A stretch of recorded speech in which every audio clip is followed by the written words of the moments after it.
ஆண்டவர் இயேசுவை அதிகமாக அன்பு செய்கின்ற எனதருமை சகோதரமே, இன்றைய நாளில் ஆண்டவர் தந்த இந்த வாழ்க்கைக்காக அவருக்கு நன்றி சொல்லுவோமா? அன்பு தெய்வமே, எங்களுக்கு கொடுத்த ஒரு வாழ்க்கை, மீண்டும் ஒரு நாளை தந்து அந்த வாழ்க்கையை ஆசீர்வதிக்கின்றீர். இந்த வாழ்க்கை அனைத்தும் நாங்கள் உமக்கு நன்றி சொல்வதற்கும், உம்மை துதிப்பதற்கும், உம்மை போற்றுவதற்கும் மட்டுமே. இதற்கு எதிராக வருகின்ற துன்பங்கள், துயரங்கள், கண்ணீர், கவலை அனைத்தையும் உங்களிடமிருந்து மாற்றி, ஆண்டவரே உம்மையே நாங்கள் சார்ந்திருப்பதற்கும், உம்மை போற்றி புகழ்ந்து துதித்து ஆராதித்து இந்த வாழ்க்கைக்கு நன்றி சொல்லுகின்ற மக்களாக நாங்கள் இருப்பதற்கும் இந்த நாளை ஆசீர்வதியும். இந்த நாளை பயனுள்ள நாளாக எங்களுக்கு தாரும். ஆமென். அன்புமிக்க சகோதரமே, இன்றைய நாளிலே நாம் தியானிப்பதற்காக எடுத்துக்கொண்ட இறைவார்த்தை லூக்கா எழுதிய நற்செய்தி 24ஆம் அதிகாரம் 1 முதல் 5 வரை உள்ள இறைவார்த்தைகள். வாரத்தின் முதல் நாள் விடியற் காலையிலேயே தாங்கள் ஆயத்தம் செய்திருந்த நறுமண பொருட்களை எடுத்துக்கொண்டு அப்பெண்கள் கல்லறைக்கு சென்றனர். கல்லறை வாயிலிருந்து கல் புரட்டப்பட்டிருப்பதை கண்டார்கள். அவர்கள் உள்ளே நுழைந்தபோது அங்கே ஆண்டவர் இயேசுவின் உடலை காணவில்லை. அவர்கள் குழப்பமடைந்தார்கள், அச்சமுற்றார்கள். அப்போது வெண்ணிற ஆடை அணிந்த இருவர் அப்பெண்களை நோக்கி, உயிரோடு இருப்பவரை கல்லறையில் தேடுவதேன்? அவர் இங்கே இல்லை, உயிர்த்து விட்டார். அல்லேலூயா! கடவுள் உயிர்த்து விட்டார். இயேசு 3ஆம் நாளில் உயிர்த்தெழுந்தார், இன்றும் வாழ்கிறார். இதன் பொருள், எனது எப்படிப்பட்ட தேவைகளையும் நடத்தி தருகின்ற ஒரு தெய்வம், சக்தியுள்ள தெய்வம்.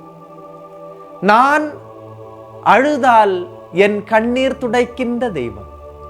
நான் அழைத்தால் எனக்கு பதில் தருகின்ற தெய்வம். அழைத்தால் இறங்கி வருகின்ற தெய்வம். என்னோடு இருக்கின்ற தெய்வம். நீ தகர்ந்து போகும்போது தாங்கி பிடிக்கின்ற தெய்வம். தளர்ந்து போகாமலும் தோற்று போகாமலும் என்னை தாங்குகின்ற தெய்வம். எனக்கு ஒரு உயிருள்ள கடவுள் இருக்கிறார். அவர் என்னை நடத்துவார். மரணத்தை கூட தோற்கடித்து உயிரோடு எழுந்த தெய்வம் எனக்கு உண்டு. அன்புமிக்க சகோதரமே, என்னையும் உங்களையும் முன்னால் நடத்துகின்ற தெய்வம் இயேசு. அவரின் சக்தி என்னை நடத்துகிறது. கல்லறை வாயிலை போன்ற கல் அடைக்கப்பட்ட மக்கள் ஏராளம் உண்டு. எனது வாழ்விலும் அடைக்கப்பட்ட கல்லறை போன்ற அனுபவங்கள் உண்டு. யார் இந்த கல்லறையை திறப்பார்கள்? எனக்கு இந்த கல்லறையை திறக்க சக்தி இல்லையே. இயேசுவே, கல் அகற்றப்படும் போது மட்டும்தானே உயிர்ப்பை என்னால் தரிசிக்க முடியும். இந்த மிகப்பெரிய கல்லை அகற்றுவது யார்?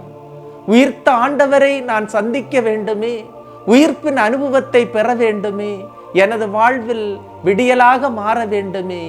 உயிர்ப்பின் மக்களாக நான் மாற வேண்டுமே என்று அங்கலாய்க்கின்ற எனது சகோதரமே, இன்று இந்த இறைவார்த்தையின் மூலமாக ஆண்டவர் உன்னை தொடுகின்றார்.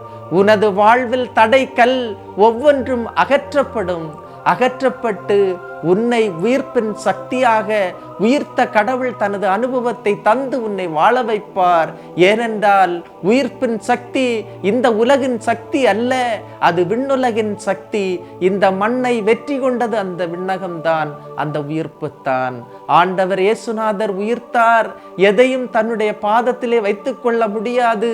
மரணத்தை மரண அடி கொடுத்து அவர் உயிர்ப்பிக்க செய்தார். எனவே இந்த இறைவார்த்தையை கேட்கும் போது எனது வாழ்வையும் அவர் உயிர்ப்பிப்பார். ஆண்டவர் இயேசு என்னோடு இருக்கிறார். எல்லாம் வல்ல இறைவன், தந்தை, மகன், தூய ஆவியார் உங்களையும் உங்கள் குடும்பத்தையும் நிறைவாய் ஆசீர்வதிப்பாராக. ஆமீன். இயேசுவுக்கே புகழ், இயேசுவுக்கே நன்றி. மரியே வாழ்க.